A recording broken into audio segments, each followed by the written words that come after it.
Welcome to Rudra cooking. இன்றைக்கி நம்ம ருத்ரா குக்கிங்கில் ஒரு அருமையான வித்தியாசமான பொரியல் தான் செய்ய போகிறோம். அந்த பொரியல் எப்படி செய்யுது நம்ம வீடியோக்குள்ளே போய் பார்க்கறதுக்கு முன்னாடி நம்ம சேனலை மறக்காமல் சப்ஸ்கிரைப் பண்ணிக்கோங்க.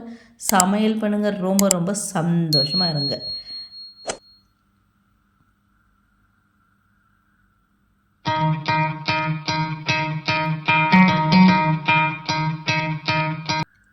நான் மரவள்ளி கிழங்கு தான் பொரியல் செய்ய போகிறேன்.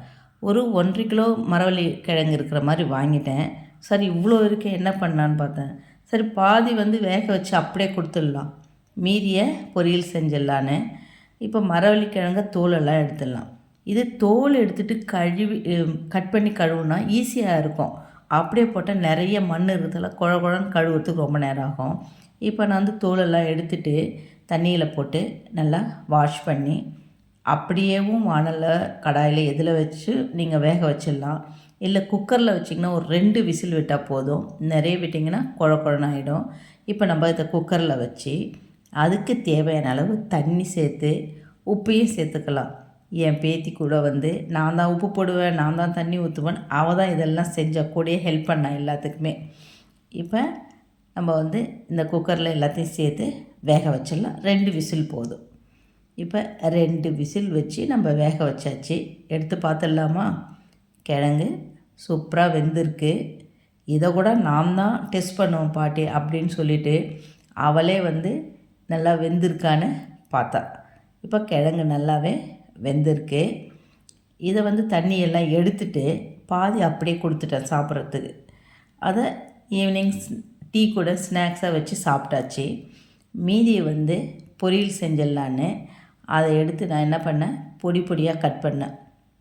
நம்ம உருளைக்கிழங்கு, கருணக்கிழங்கு இதையெல்லாம் நம்ம எப்படி பொரியல் செய்கிறோமோ அதே மாதிரி தான் இந்த மரவள்ளி கிழங்கையும் நான் இது நல்லா துண்டாக பொடியாக கட் பண்ணி எடுத்துக்கிட்டேன்.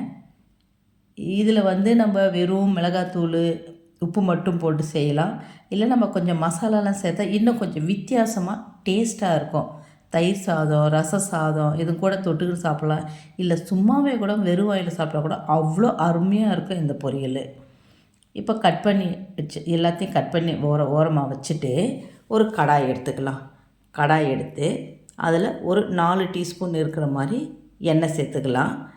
அந்த எண்ணெய் சூடாந்தமே கடுகு, உளுத்தம்பருப்பு, சீரகம். எப்பயுமே சீரகம் சேர்த்தா கொஞ்சம் ஜீரணம் நல்ல ஆகுன்றதால நான் சீரகம் சேர்த்துப்பேன். இப்போ இதையெல்லாம் சேர்த்து நல்லா பொன்னிறமாக வறுத்துக்கிட்டு நம்ம கட் பண்ணி வச்சுருக்கிற அந்த மரவள்ளி கிழங்கை இது கூட சேர்த்துக்கலாம். சேர்த்துக்கிட்டு ஒரு 10 நிமிஷத்துக்கு நல்லா ஃப்ரை பண்ணிக்கலாம். இது ஆல்ரெடி குக் ஆகிருக்கு.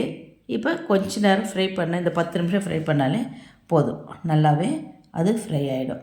அப்புறம் இதில் உப்பு போட்டு இருக்கோம் நம்ம, அதனால் நம்ம திட்டமாக பார்த்து தான் உப்பு போடணும்.